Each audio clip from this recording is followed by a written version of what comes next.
نبي بعده أما بعد فأعوذ بالله من الشيطان الرجيم بسم الله الرحمن الرحيم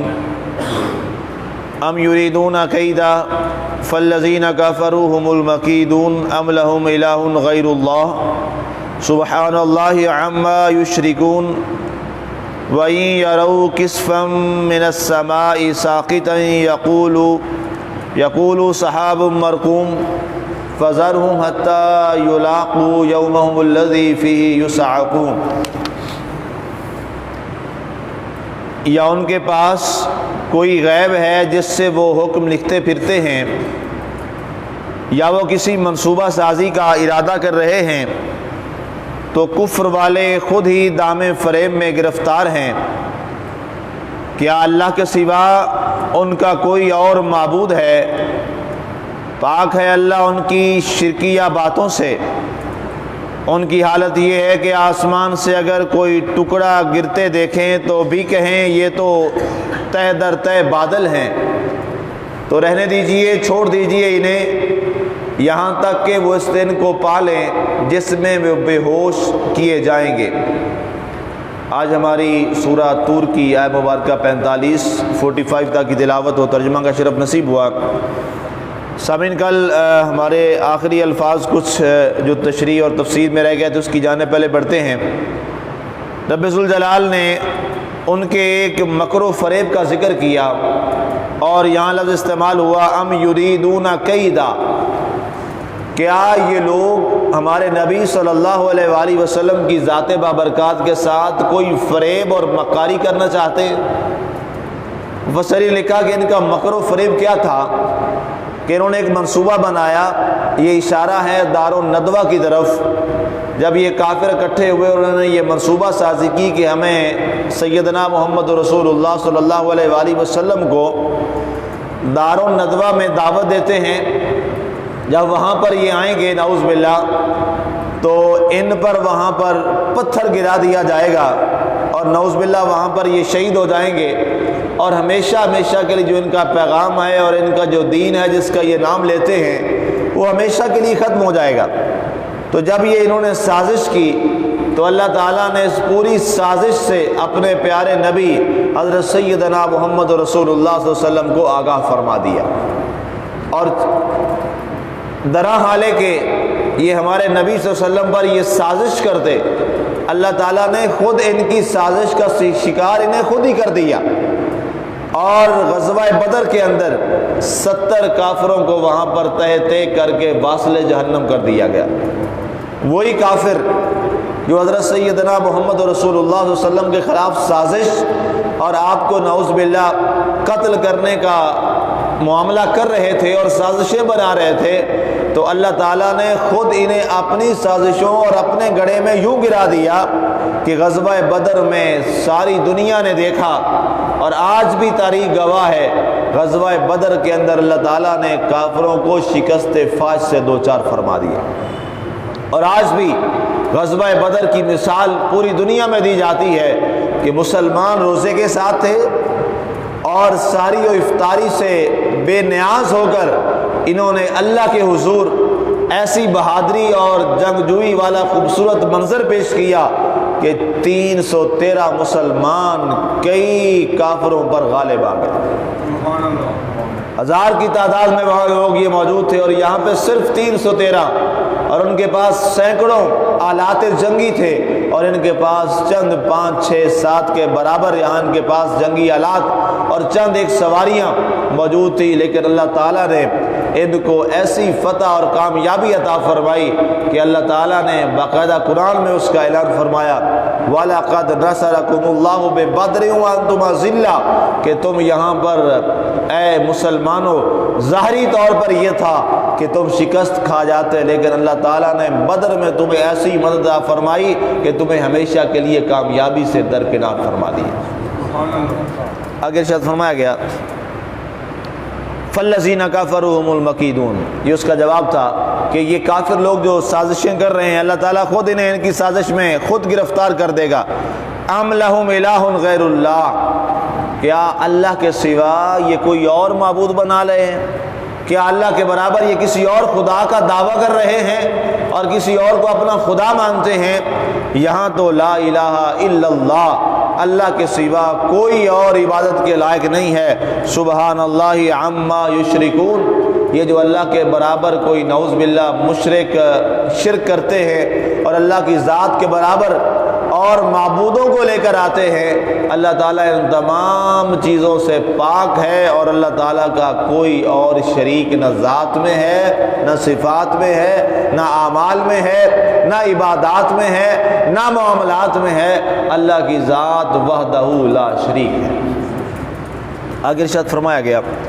وَإِن يَرَوْا كِسْفًا مِّنَ السَّمَاءِ سَاقِطًا، اب یہ ان کے ایک محض ایک بھونڈی قسم کی اور انتہائی جاہلانہ بات ہے جس کو اللہ تعالیٰ نے بیان فرمایا کہ اے پیارے حبیب صلی اللہ علیہ وسلم، یہ کافروں کا ایک طریقہ ہے کہ یہ جان بوجھ کر آپ کو ستانے کے لیے اور آپ کو تنگ کرنے کے لیے بار بار یہ کہتے ہیں جی آپ ہمیں معجزہ دکھا دیں، کوئی ایسا معجزہ آپ ہمیں یہ دکھا دیں۔ کبھی یہ کہتے ہیں کہ آسمان سے جناب جو بادل ہے یہ ٹکڑے ہو کے نیچے گر جائے، کبھی کہتے ہیں یہ درخت جو ہے یہ سامنے کھڑا ہے یہ چل کر آپ کی بارگاہ میں آ جائے، کبھی یہ کہتے ہیں کہ جناب یہ پتھر جو ہے یہ چل کے آپ کے پاس آ جائے، کبھی یہ کہتے ہیں کہ جناب دن کے وقت دھوپ ہے اور اچانک بارش برسنا شروع ہو جائے۔ پیارے حبیب صلی اللہ علیہ وآلہ وسلم، آپ نے ان کے ہر خواہش کو پورا کیا، اور واقعی ایسا ہوا۔ کافر یہ آتے محض صرف ایک فریب کے لیے، دھوکہ کے لیے، اور ان کے دلوں کے اندر نفرت بھری تھی اسلام کے خلاف، اور ان کے دلوں کے اندر نعوذ باللہ وسلم کے خلاف سازشیں ہر وقت بناتے رہتے تھے، لیکن اللہ تعالیٰ نے ہمیشہ کے لیے ان کو جھوٹوں کو جھوٹا فرما دیا۔ ایک آیا جی اے محمد صلی اللہ علیہ وسلم، اگر آپ سچے ہیں تو آپ یہ درخت جو سامنے کھڑا ہے اتنا بڑا درخت ہے، اس کو حکم کریں یہ چل کے آپ کے پاس آ جائے۔ آپ نے فرمایا جاؤ، میں نہیں کہتا، تم جا کے درخت سے یہ کہہ دو کہ تمہیں محمد عربی صلی اللہ علیہ وآلہ وسلم بلا رہے ہیں تو تمہیں جواب مل جائے گا۔ وہ شخص جاتا اور درخت سے کہتا کہ تمہیں محمد صلی اللہ علیہ وسلم بلا رہے ہیں، تو درخت فوراً وہاں سے چلتا ہوا حضور کی بارگاہ میں آ جاتا۔ یہ واقعات دنیا نے دیکھے، تاریخ اور سیرت کی کتابوں میں یہ واقعات موجود ہیں، لیکن وہ کیا کرتا؟ نعوذ باللہ کہتا یہ تو جادو ہے، آپ تو جادوگر ہیں۔ کبھی آ کے یہ کہہ دیتے کہ جناب یہ دھوپ ہے اور آپ دعا کریں کہ آسمان سے بارش برسنا شروع ہو جائے۔ سرکار دو عالم صلی اللہ علیہ وسلم بارگاہ سمدیت میں عرض کرتے کہ اے اللہ تعالیٰ ان پر ابر کرم برسا دے، رحمت برسا دے۔ ادھر دھوپ بھی اپنے عروج پہ ہوتی اور وہاں پر بارش بھی رم جھم برسنا شروع ہو جاتی۔ یہ معجزہ دیکھنے کے باوجود وہ یہ کیا کرتے؟ کہتے یہ جادو ہے۔ اللہ نے فرمایا استغفر اللہ الیاذ باللہ، پیارے حبیب صلی اللہ علیہ وسلم یہ محض اپنی انا اور اپنی نفرت کی آگ میں بھڑک رہے ہیں، یہ کبھی ہدایت یافتہ نہیں ہو سکتے، یہ گمراہ لوگ ہیں۔ اور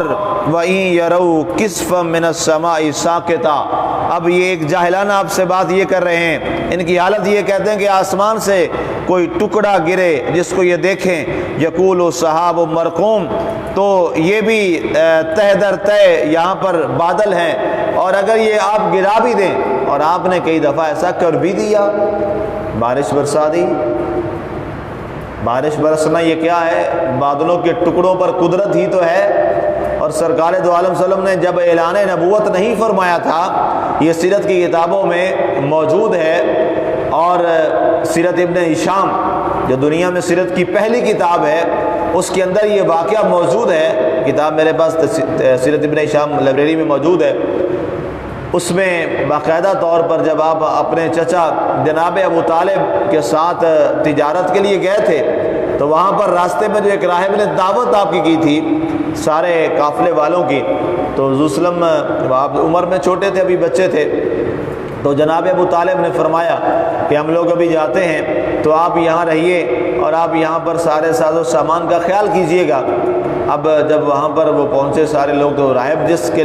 نے اس کی دعوت کی تھی سارے قافلوں والوں کی، تو اس کا پورا جو میر محفل تھے وہ تو سیدنا محمد صلی اللہ علیہ وسلم خود ذات آپ کی تھی۔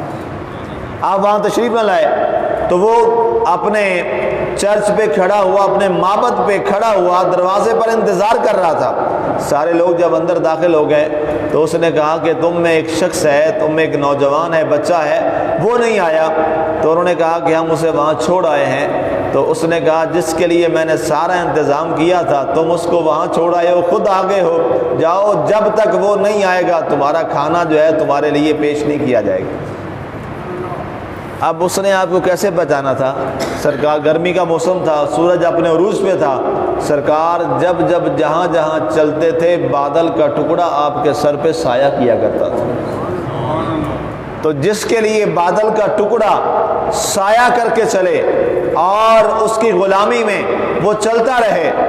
اور وہی ہوا جب آپ وہاں تشریف لے آئے تو بادل کا ٹکڑا، اس راہب نے دیکھا کہ بادل کا ٹکڑا آپ کے اوپر سایہ کیے ہوئے ہے۔ جب آپ اس کے دروازے تک پہنچے اور دروازے میں داخل ہونا شروع ہوئے تو وہ بادل کا ٹکڑا وہیں ٹھہر گیا اور سرکار اندر تشریف لے گئے۔ اس نے کہا مجھے یقین ہو گیا کہ میں نے تورات اور انجیل دونوں میں پڑھ رکھا ہے کہ جو آخری نبی حضرت محمد رسول اللہ صلی اللہ علیہ وسلم تشریف لائیں گے، خاتم الانبیاء، ان کی نشانی یہ ہے کہ جب وہ دھوپ میں چلیں گے تو بادل ان کے اوپر اپنا سایہ کر لے گا۔ تو جس نبی اور رسول صلی اللہ علیہ وآلہ وسلم کا یہ عالم ہے تو اس سے یہ کہا جائے کہ بادل کا ٹکڑا کر کے گرا دے، اسے تو بادل کا ٹکڑا گرانے کی ضرورت ہی نہیں ہے، بادل کا ٹکڑا خود غلام بن کر ان کے ساتھ چلتا ہے۔ آگے رب ذوالجلال نے ارشاد فرمایا فَذَرْهُمْ حَتَّى يُلَاقُوا يَوْمَهُمُ الَّذِي فِيهِ يُسْعَقُونَ۔ اے پیارے حبیب صلی اللہ علیہ وآلہ وسلم، یہ ایسے بدبخت لوگ ہیں، آپ ان کو چھوڑ دیجئے، آپ ان کو چھوڑ دیجئے، آپ انہیں ان کی حالت پر چھوڑ دیجئے، ان کا انجام کیا ہوگا آپ اس کو اللہ کی ذات پہ چھوڑ دیجئے۔ اب اس سے مراد نعوذ باللہ یہ نہیں ہے کہ اللہ کے نبی صلی اللہ علیہ وآلہ وسلم کو یہ حکم دیا جا رہا ہے کہ آپ تبلیغ چھوڑ دیں، ایسا نہیں ہے۔ بعض دفعہ ایسا ہوتا ہے کہ جیسے کوئی شخص ہوتا ہے، اس کو جب بار بار سمجھایا جائے اور وہ باز نہ آئے تو کیا کہتے ہیں، جناب اس کو اپنی حالت پہ چھوڑ دیں۔ اس کا مطلب کیا ہوتا ہے، ایک دن اپنے کام کی سزا یہ خود بھگت لے گا۔ اس کا مطلب یہ ہوتا ہے، یہاں یہ مراد نہیں ہے کہ وسلم کو فرما دیا گیا ٹھیک ہے آپ کافروں کو تبلیغ کرنا چھوڑ دیں، نہیں، ایسا نہیں ہے۔ حضور صلی اللہ علیہ وسلم نے تبلیغ آخری لمحے تک فرمائی، آخری لمحے تک آپ نے کافروں کو دعوت اسلام بھی آپ نے دی، ان کو تبلیغ بھی فرمائی، اور ہر مبلغ پر یہ فرض ہے اور ضروری ہے کہ کوئی عمل کرے یا نہ کرے، یہ اس کا معاملہ نہیں ہے، کوئی سنے یا نہ سنے، اس کے اوپر جو فرض اللہ نے قرار دیا ہے وہ کیا ہے، وہ کلمہ حق کو بیان کرتا رہے،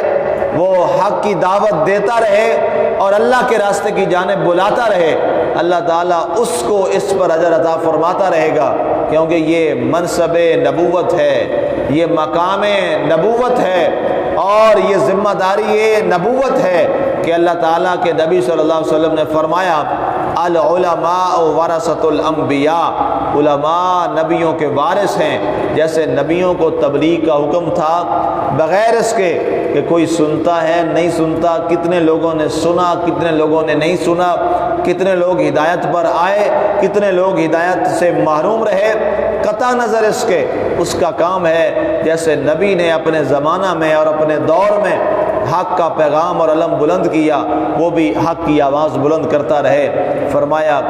اللہ کے رسول صلی اللہ علیہ وسلم نے بھی یہی عمل کیا، اور آپ نے اپنی ظاہری زندگی کے آخری لمحات تک بھی